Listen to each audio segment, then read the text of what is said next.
Hello everyone. मेरे previous video में मैंने बात किया है about transformer architecture in details. कैसे इनकोडर काम करता है, कैसे डिकोडर काम करता है, कैसे ओवरऑल ट्रांसफार्मर आर्किटेक्चर कैसे करता है, डिफरेंट टाइप्स ऑफ ट्रांसफार्मर क्या है, इसके बारे में मैंने बात किया है। इस वीडियो में मैं दिखाऊंगा कैसे हम लोग प्रैक्टिकली इम्प्लीमेंट करते हैं in Python language the transformer. Okay, so before starting मेरा एक छोटा सा इंट्रोडक्शन मैं दे देता हूँ। Welcome to AD Academy. The main motto of this channel is AI for Aam Janta.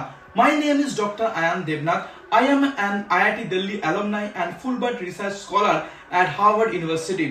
I have total 9 plus years of experience in the field of artificial intelligence, deep learning, machine learning, NLP, generative AI. Let's watch this video. Welcome to my metaverse. तो अभी हम लोग सीखेंगे about the implementation of transformer. हम लोग क्या करेंगे, hugging face को यूज करेंगे। हगिंग फेस क्या है? हगिंग फेस एक कंपनी है जो क्या करता है, जो डिफरेंट मॉडल्स बनाता है। यहाँ पे हम लोग देख सकते हैं हगिंग फेस में different open source generative AI models है। मतलब एक डेटा साइंस और मशीन लर्निंग बेस्ड प्लेटफॉर्म है जहाँ पे आप मॉडल को बिल्ड कर सकते हो, डिप्लॉय कर सकते हो। मतलब सपोज आप एक कोई भी प्रीटेंड मॉडल को ले सकते हो। प्रीटेंड मॉडल को लेने की क्यों जरूरत है? Let me give you an example of it. So जैसे चैट जीपीटी होता है, तो चैट जीपीटी हम लोग यूज किए हैं। तो चैट जीपीटी के पीछे क्या है? चैट जीपीटी के पीछे भी एक ट्रांसफॉर्मर बेस्ड मॉडल है। तो वो मॉडल जो है वो बिल्डअप हुआ है with 175 billion parameter. So this number is a huge number, बहुत बड़ा नंबर होता है। तो ये बिल्ड करने के लिए आपको क्या क्या चाहिए? फ्रॉम स्क्रैच अगर आप एक लार्ज लैंग्वेज मॉडल को बनाना चाहते हो तो आपको क्या चाहिए? एक चाहिए आपको ह्यूज डेटा सेट, मतलब बहुत बड़ा डेटा सेट आपको चाहिए। आपको बहुत टाइम चाहिए ये बनाने के लिए, क्योंकि इसमें बहुत टाइम लगेगा टू ट्रेन योर डेटा। फिर इसके बाद बहुत सारा पैरामीटर्स चाहिए, मतलब ह्यूज मेमोरी चाहिए आपको, ह्यूज कंप्यूटिंग रिसोर्स चाहिए। Like it will have lots of cost included in it, मतलब बहुत पैसा लगेगा ये सब करने में, और बहुत महीने भी लगेगा to build such a model from scratch. तो आप क्या करेंगे इसी केस में? अब हागिंग फेस में जाएंगे। हागिंग फेस क्या करता है? हागिंग फेस के अंदर ट्रांसफॉर्मर करके एक लाइब्रेरी है, उसका भी यूज कर सकते हो। वो ओपन सोर्स लाइब्रेरी है। अगर आप वो उसको यूज करेंगे तो आपका काम जो है बहुत आसान हो जाएगा। क्योंकि हगिंग फेस क्या है, मैं आपको दिखाता हूँ। हगिंग फेस में अगर जाएंगे तो आपको यहाँ पे दिख जाएगा लॉट्स ऑफ प्रीटेंड मॉडल्स है। बहुत लोगों ने बहुत सारे मॉडल्स बनाया है, वो मॉडल्स ऑलरेडी रिपोजिटरी में लोगों ने डाला है। आप उस मॉडल को डायरेक्टली यूज कर सकते हो, डायरेक्टली उस मॉडल को कॉल करके आपका जो काम है उस पर्पज के लिए यूज करेंगे। तो आपको एकदम स्क्रैच से ट्रेन करने की जरूरत नहीं है। आपका बहुत सारा टाइम, कंप्यूटिंग रिसोर्स, बहुत कुछ बच जाएगा। आपको कुछ नहीं करना है, सिंपली आपको कुछ लाइब्रेरीज इंपोर्ट करना है। मैं दिखा दूंगा आपको क्या करना है, और आपको जिस टास्क के लिए आप उसको यूज कर रहे हो वो टास्क को स्पेसिफाई करना है, और आप उसको यूज कर सकते हो अपने काम के लिए। चुटकी में आपको आप उसको यूज कर सकते हो। ओके, तो ये हगिंग फेस में और क्या क्या है? डिफरेंट डेटा सेट्स है। तो अगर आप डेटा सेट्स में जाएंगे तो आप देखेंगे आपको बहुत सारे डेटा सेट्स मिल जाएगा, सिर्फ लैंग्वेज मॉडल के लिए नहीं। जैसे कंप्यूटर विजन के लिए हो गया, डिफाइंड एनएलपी टास्क के लिए हो गया, ऑडियो के लिए हो गया। ऐसे बहुत सारे केसेस के लिए आपको डिफरेंट मॉडल्स मिल जाएगा। मॉडल्स आपको डिफरेंट पर्पस के लिए मिल जाएगा। जैसे कंप्यूटर विजन में डिफरेंट पर्पस है, image classification, object detection, text to image. फिर एनएलपी में डिफरेंट हम लोग काम करते हैं, टेक्स्ट क्लासिफिकेशन, क्यू एंड ए।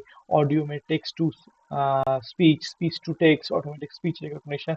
ऐसे बहुत सारे टास्क के लिए आपको different data sets and different models भी आपको मिल जाएगा। तो आप इसमें क्या करेंगे वो मैं अभी आपको दिखाऊंगा। मैं यहाँ पे गूगल कोलैब यूज कर रहा हूँ। तो आप कोई भी आईडी यूज कर सकते हो, आपको जो चाहिए। जैसे जो पाइथन नोटबुक हो गया, पाइचम हो गया, स्पाइडर हो गया, आप कुछ भी यूज कर सकते हो। तो आप फर्स्ट ऑफ ऑल आपको क्या करना पड़ेगा? आपको इंस्टॉल करना पड़ेगा ट्रांसफार्मर लाइब्रेरी। तो मैंने सबसे पहले क्या किया, मैं रन टाइम में चला गया। रन टाइम में जाके मैंने चेंज रन टाइम कर दिया। तो मैं सबसे पहले ये सीपीयू रहेगा। अगर आप करेंगे गूगल कोलैब खोलेंगे तो बाय डिफॉल्ट वो सीपीयू रहता है। मैं रन टाइम को चेंज करके टीपीयू कर रहा हूँ, ताकि मेरा जो काम है वो जल्दी जल्दी हो जाए। Okay, so let's install this transformer first of all. तो ये इंस्टॉलेशन होने में जस्ट फ्यू सेकेंड्स लगेगा। उसके बाद क्या करेंगे, अब ये ट्रांसफार्मर को यूज करेंगे। तो जैसे मैंने बताया, ये ट्रांसफार्मर डिफरेंट काम के लिए यूज कर सकते हैं। Sentiment analysis, text generation, text classification, for name entity recognition, Q&A, summarization, translation, ऐसे बहुत सारे डिफरेंट एप्लीकेशन के लिए आप इसको यूज कर सकते हो। तो मैंने एक एप्लीकेशन पकड़ लिया जैसे सेंटिमेंट एनालिसिस, मतलब आप कुछ टेक्स्ट बोल रहे हो, कुछ सेंटेंस बोल रहे हो, आप जानना चाहते हो इसका क्या सेंटिमेंट है, ये पॉजिटिव वाइब्स दे रहे हैं और नेगेटिव वाइब्स दे रहे हैं, ये पॉजिटिव सेंटिमेंट दे रहे हैं और नेगेटिव सेंटिमेंट दे रहे हैं। ऐसे केस में हम लोग इसको यूज करेंगे। तो हम लोग क्या करेंगे, सबसे पहले फ्रॉम ट्रांसफॉर्मर आपको एक पाइपलाइन इंपोर्ट करना पड़ेगा। और पाइपलाइन क्या करता है इसके बारे में आपको मैं बताता हूँ। तो आप पाइपलाइन सर्च कर सकते हो हगिंग फेस में, तो आपको मिल जाएगा। पाइपलाइन एक ग्रेट वे है और इजी वे है to implement this transformer libraries. तो आप पाइपलाइन को जब कॉल करेंगे, पाइपलाइन एक क्लास है, तो इसको जब आप कॉल करेंगे तो वो क्या करेगा, उसको कुछ पैरामीटर्स चाहिए। क्या क्या पैरामीटर्स चाहिए, उसको चाहिए टास्क, कौन से टास्क के लिए आप उसको यूज कर रहे हो। ओके, फिर कौन सा मॉडल आप डाउनलोड करना चाहते हो, कौन सा मॉडल के ऊपर आप ये यूज करना चाहते हो, और टोकेनाइजर, कौन से टोकेनाइजर आप उस मॉडल के लिए यूज करना चाहते हो। तो ये मॉडल, टोकेनाइजर, ये सारे जो कॉन्सेप्ट्स हैं ये मैं अपने नेक्स्ट वीडियो में दिखाऊंगा। अभी मैं बताता हूँ इन अ सिंपल वे आप इसको कैसे इम्प्लीमेंट करेंगे। तो ठीक है, तो जब पाइपलाइन आप जब इसको कॉल कर रहे हो, आप लिख देंगे फर्स्ट पैरामीटर क्या है, टेक्स्ट क्लासिफिकेशन, मतलब कौन से टास्क के लिए मैं इसको यूज कर रहा हूँ। फिर ये पाइपलाइन को आप यूज करेंगे फॉर अ सर्टेन टेक्स्ट, कौन से टेक्स्ट के लिए आप यूज कर रहे हो, तो वो दिखा देगा इसका सेंटिमेंट क्या है और इसका क्लासिफिकेशन क्या है और विथ सम स्कोर। ठीक है, तो इसको मैं अभी इम्प्लीमेंट करके मैं आपको दिखाता हूँ। तो मैंने पाइपलाइन को इंपोर्ट कर लिया, फिर पाइपलाइन के ब्रैकेट में मैंने टास्क को डिफाइन कर लिया, दैट इज सेंटिमेंट एनालिसिस। तो और मैं पाइपलाइन जो क्लास है इससे एक ऑब्जेक्ट डिफाइन कर लिया, क्लासीफायर। अब क्लासीफायर को मैं यूज करूंगा, क्लासीफायर को यूज करूंगा डिफरेंट सेंटेंसेस के ऊपर to find out the sentiment of those sentences. यहाँ पे मैं कुछ सैम्पल टेक्स्ट लिया हूँ, तो उसके ऊपर मैं देखूंगा जो पहला टेक्स्ट है इसके ऊपर देखते हैं क्या सेंटिमेंट रहेगा। तो मैं डिफाइन करता हूँ टेक्स्ट वन एज दिस, और मैं क्लासीफायर को कॉल करता हूँ और मैं टेक्स्ट वन को पास करता हूँ। लेट्स सी, तो इसका क्या है, ये एक्चुअली आना चाहिए पॉजिटिव। अब देखते हैं क्या दिया है। ओके, करने के बाद हाँ ये भी दिया है, पॉजिटिव दिया है और विद हाई स्कोर दिया है, मतलब बोल रहा है विथ हाई एक्यूरेसी, 99% एक्यूरेसी बोल रहा है, हाँ ये ठीक दे रहा है दैट इसका जो सेंटिमेंट है वो पॉजिटिव सेंटिमेंट है। और एक टेक्स्ट के ऊपर करके देखते हैं, जैसे एक टेक्स्ट हो गया fish in the near by restaurant is delicious. ठीक है, इस टेक्स्ट के ऊपर करके देखते हैं इसका क्या आना चाहिए, ये भी पॉजिटिव आना चाहिए। Okay, so let's try. तो यहाँ पे हम लोग क्या देख रहे हैं, टेक्स्ट टू के लिए जब कर रहे हैं तो बोल रहा है ये भी पॉजिटिव है विद हाई स्कोर। ठीक है, आपकी तसल्ली के लिए काम करते हैं, एक नेगेटिव सेंटिमेंट के लिए करके देखते हैं। जैसे यहाँ पे लिखा है I don't like the cake, तो इसके लिए जब करेंगे तो ये नेगेटिव आना चाहिए। सो अभी इसके ऊपर इम्प्लीमेंट करेंगे, इसको मैं कमेंट कर देता हूँ। ओके, यहाँ पे मुझे टेक्स्ट एक स्ट्रिंग है तो ऐसे डिफाइन करना होगा। तो बोल रहा है ये नेगेटिव है और स्कोर भी दे रहा है, तो अच्छा खासा काम कर रहा है। तो ये बहुत आपका जो काम है वो आसान कर देगा। क्या करेगा, आपको मॉडल को एकदम स्टार्टिंग से ट्रेन नहीं करना पड़ेगा।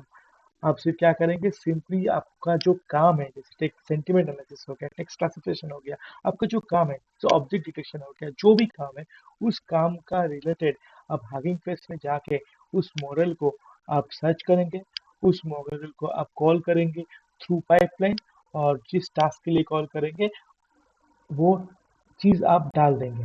मतलब जो कौन से टास्क के लिए कर रहे हैं, सेंटिमेंट एनालिसिस के लिए कर रहे हैं, तो मैंने डाल दिया सेंटिमेंट एनालिसिस, पाइपलाइन में डाल के उसका एक ऑब्जेक्ट बना लिया, और उस ऑब्जेक्ट को कौन किसके लिए काम करेंगे वो भी मैंने डाल दिया। जैसे यहाँ पे टेक्स्ट के लिए कर रहा हो, एक पर्टिकुलर टेक्स्ट के ऊपर को वो काम करके बोलेगा उसका सेंटिमेंट क्या है, ऐसे डाल देंगे तो आपका काम हो जाएगा बहुत आसानी से। नो, और एक चीज़ दिखाता हूँ, जैसे आपके पास दो तीन सेंटेंसेस है, उसको आप एक साथ करना चाहते हो तो वो कैसे काम करेगा। तो मान लेते हैं ये जो क्लासिफायर है it will work on two different text. Okay, तो एक कॉम्बाइंड टेक्स्ट कर लेते हैं, एक लिस्ट बना लेते हैं। इसमें मेरा पहला जो एलिमेंट होगा इसमें ये सेंटेंस रहेगा। और मेरा जो दूसरा एलिमेंट होगा उसमें सपोज ये सेंटेंस रहेगा, that is I don't like the cake. Okay, आप क्लासिफाई करेंगे इसके ऊपर, ठीक है। इसके ऊपर करके देखते हैं ये कैसे ये काम कर रहा है। तो अभी हम लोग क्या करेंगे, एक वेरिएबल डिफाइन कर लेते हैं, रिजल्ट्स। और रिजल्ट क्या देगा, रिजल्ट मुझे क्या क्या देना चाहिए एक्चुअली, रिजल्ट मेरे को दो चीज़ देगा। पहले जो मेरा सेंटेंस है और जो पहला जो एलिमेंट है इसके लिए क्या देगा, इसका क्या लेवल है और क्या स्कोर है। ओके, और सेकंड एलिमेंट के लिए भी सेम चीज़ देगा। तो रिजल्ट के अंदर दो चीज़ आना चाहिए।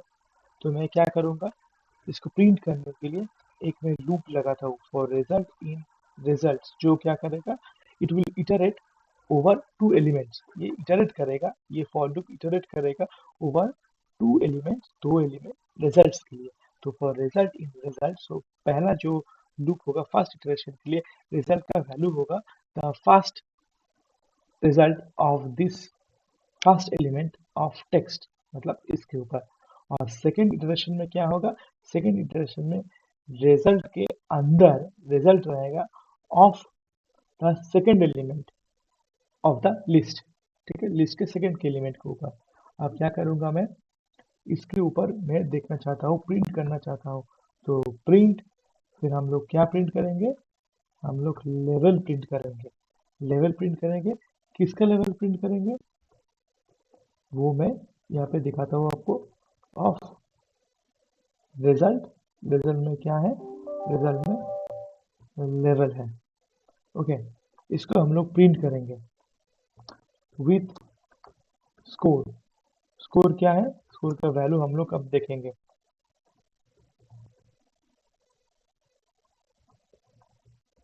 रिजल्ट ऑफ स्कोर, ठीक है। और इसको राउंडेड कर देते हैं, मतलब क्या है, यहाँ पे जब ये जो वैल्यू दे रहा था, यहाँ पे जो हम लोग देख रहे हैं जो वैल्यू दे रहा है ये डेसिमल पॉइंट पे है, और बहुत सारे डेसिमल मतलब डेसिमल के बाद बहुत सारे डिजिट्स ले रहा है।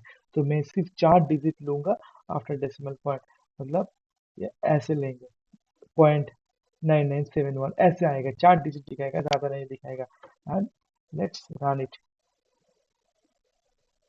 ओके, तो यहाँ पे क्या दिखा रहा है, इस पहले जो एलिमेंट है इसके लिए पॉजिटिव आया है सेंटीमेंट विद स्कोर 30, और जो सेकंड एलिमेंट है इसके लिए नेगेटिव आया है विद दिस स्कोर।